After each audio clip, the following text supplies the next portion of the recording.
a fan of the website, likes to experiment with bread recipes, and when she finds one that she really likes, she writes to me about it.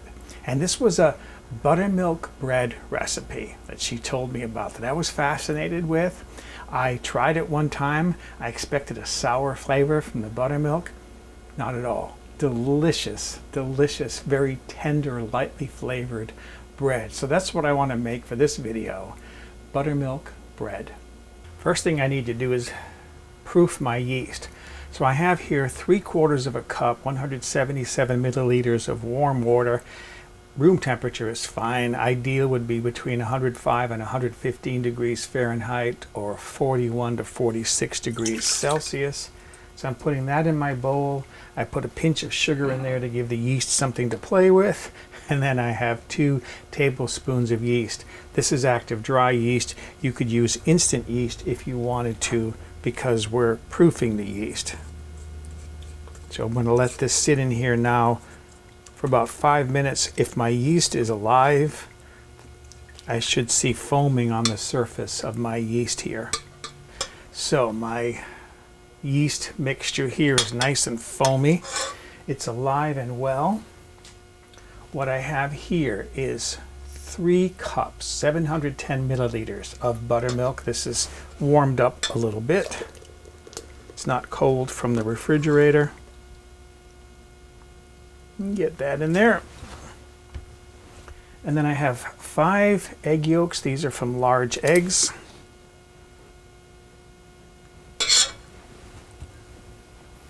This is 1/4 cup, 140 grams of honey. This gives the bread a slightly sweet flavor.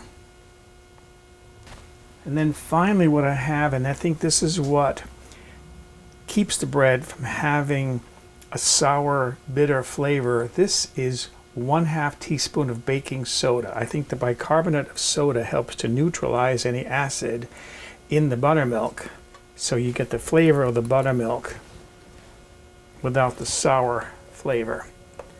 I'm going to mix all this up really well until it's combined. I set up my stand mixer because now I'm going to begin adding my flour. The recipe calls for 9 to 10 cups of flour. That's 45 to 50 ounces or 1.3 to 1.4 kilograms. I'm going to start off with the 9 cups and then I'll see what the consistency of the dough looks like. When I'm baking bread, the consistency I like to see in the dough is I want to see it pulling away from the side of the bowl but still sticking in the bottom. That tells me the ratio of dry to wet ingredients is right, and I'm going to have a moist, tender bread. What I've got is 9 cups, 45 ounces or 1.3 grams of all-purpose flour. I'm going to start adding this first in 2 batches. I'm going to do half the flour, get that all mixed in, and then I'm going to knead in the other half. So I've worked in the first half of my flour. I have a batter in my bowl now. This is the second half of my flour. To this I've added 1 tablespoon of salt, and because I'm using all-purpose flour, I added 3 tablespoons of vital wheat gluten. I consider that optional. What vital wheat gluten does is it adds more protein to the dough. It's the protein molecules that link up to form the gluten chains that give the dough its elasticity and hold the air bubbles when the dough is rising. You could use, if you wanted to, bread flour. I think you can even leave the gluten out. I've got it, so I'm using it. So now I'm going to be working this in very carefully because this is when it starts getting messy all over my counter. I've worked in all that flour, and what I'm seeing here is still more of a batter than a dough. And this is, I run into this a lot when making bread. The first time I made this, 9 cups was exactly right to give me the consistency I want. Something is different here. Maybe larger egg yolks, I don't know. And so now I'm going to start adding flour until I get that consistency. So there's my dough now. I got it to the consistency I want, pulling away from the side of the bowl, but some sticking. I used the full 10 cups of flour on this. That doesn't surprise me. There are a lot of factors that control that. How much moisture there is already in the flour, how humid the day is, how absorbent the flour is, how big the egg yolks are. So I expect variation when I'm making bread. I always start short on the flour because I can always add more flour as I go along. Now I'm going to knead this for about 10 minutes. Here's another challenge I have. This recipe makes so much dough. I don't have a bowl big enough for the dough to rise in. So I'm using an old pressure cooker pot. This will work well enough. I'm going to cover this with plastic. I lightly greased the inside of the pan with butter and put a little bit of butter on top so that it doesn't stick to the plastic. I'm looking for this to rise up high enough that it's mounting pretty nicely over the rim of this pan. So can you see the difference? How that has all risen beautifully. Look at that. I'm going to punch this down, deflate it,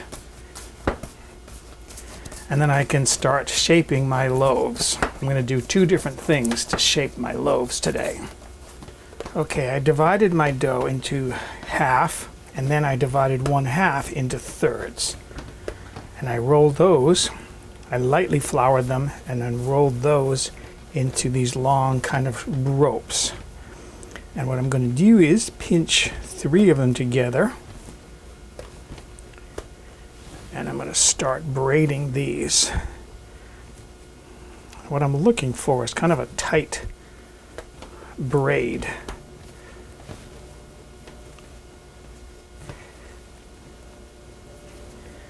Like so.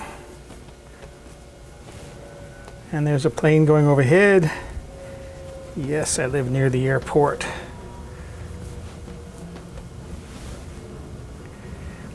And here's my bread pan. I have 2 of these bread pans and I lined them with parchment paper. I know from having made this before that this is going to make a loaf that's too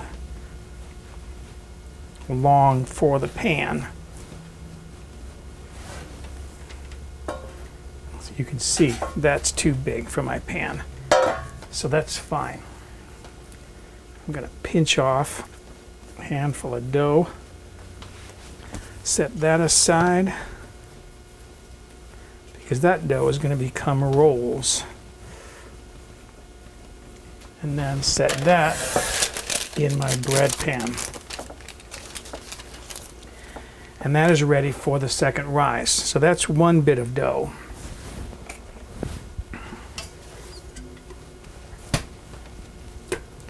Now here's my other half.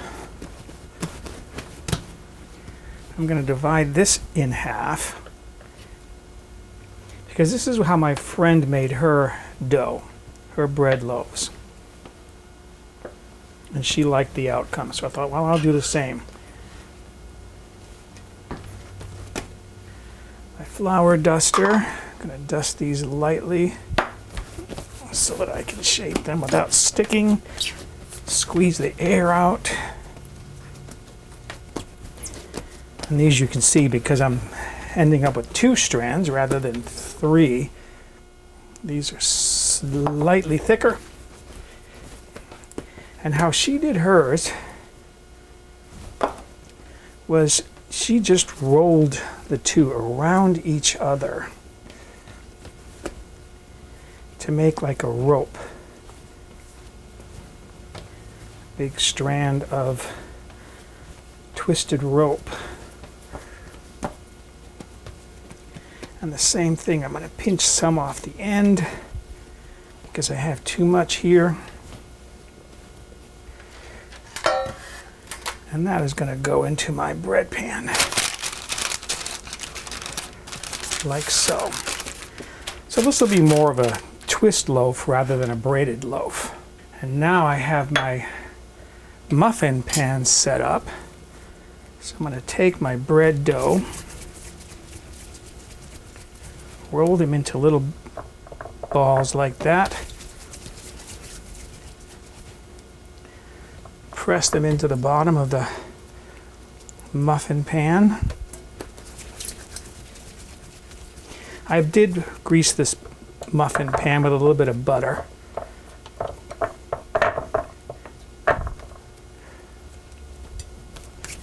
So that things wouldn't stick. And by the way, that first rise to get that dough to rise up over the rim of the pan took 1 hour. No, 45 minutes. Took 45 minutes. This I'm expecting to rise in about, the second rise to take about 30 to 45 minutes. Okay, and see, this is what I like about the recipe is besides getting 2 loaves of bread, I'm going to get 10 dinner rolls. Last time I got 9.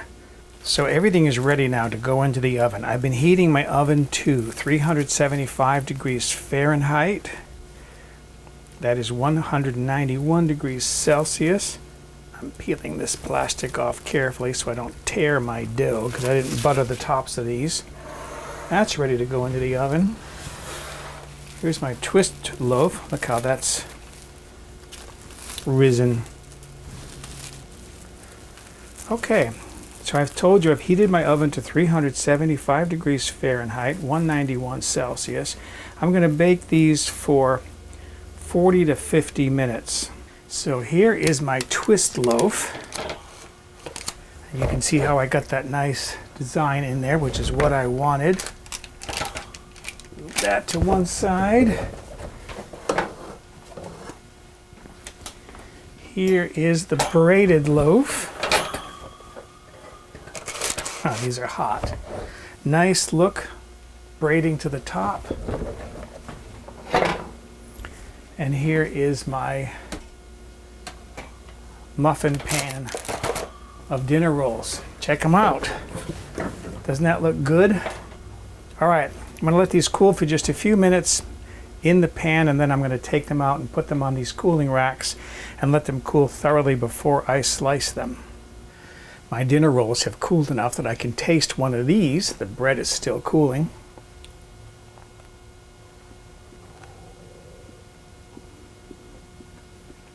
Yeah. This is what amazes me about this bread. I know buttermilk has a sour, sort of bitter flavor to it, but this doesn't have any of that at all. It's delicate, it's mild, just a tiny bit sweet. So excuse me, I'm going to go enjoy a little afternoon snack.